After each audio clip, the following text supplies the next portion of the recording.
Hello guys, আসসালামু আলাইকুম। Welcome back to my channel perfectly আমি আবারও চলে এলাম আপনাদের মাঝে নতুন একটা রেসিপি নিয়ে।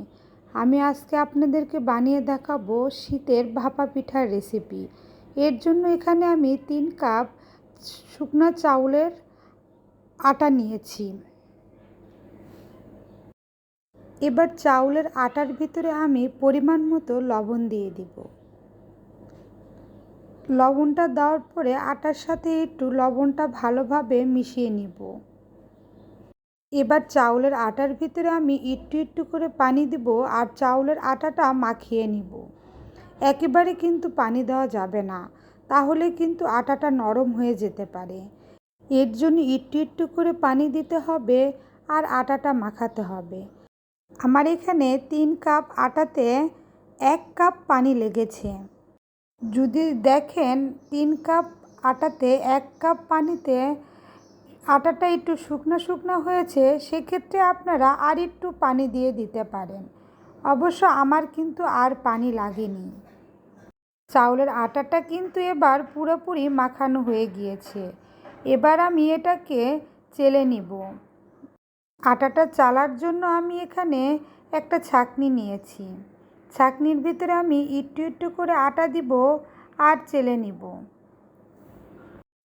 আটাটা ছাঁকনিতে নাড়াচাড়া করতে করতে দেখবেন ছাঁকনির নিচ দিয়ে খুব সুন্দরভাবে আটাগুলা পড়তে থাকবে। এভাবে আমি সবগুলো আটা চেলে নিব।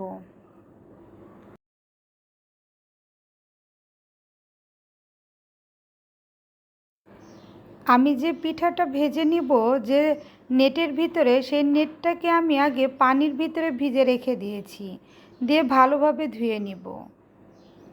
এবার আমি পিঠাটা বানিয়ে নেব। এর জন্য আমি ছোট্ট একটা মাটির বাটি নিয়েছি, নিয়ে এর ভিতরে কিছুটা শুকনো আটা দিয়ে নিয়েছি। নিয়ে এবার আমি যে চেলে রেখেছিলাম আটাটা, সেই আটাটা দিয়ে দিব।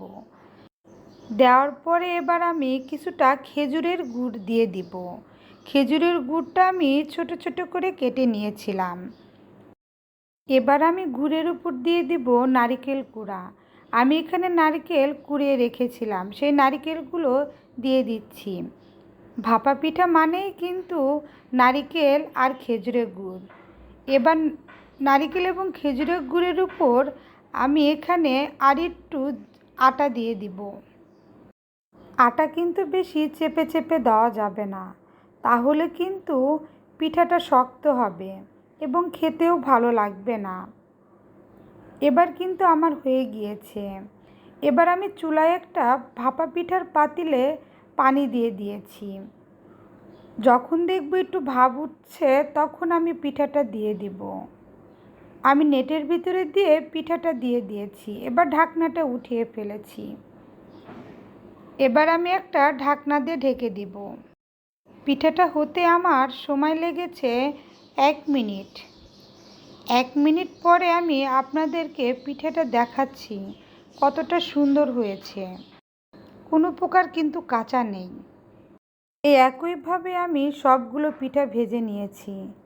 সবগুলো পিঠা কিন্তু এবার হয়ে গিয়েছে। সবাই ভালো থাকবেন, আমার জন্য দোয়া করবেন।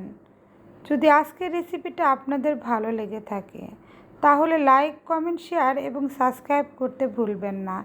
আমি একটা পিঠে ভেঙে দেখালাম আপনাদের, ভিতরে কিন্তু কোনো প্রকার কাঁচা নেই। ভালো থাকেন, আল্লাহ হাফেজ।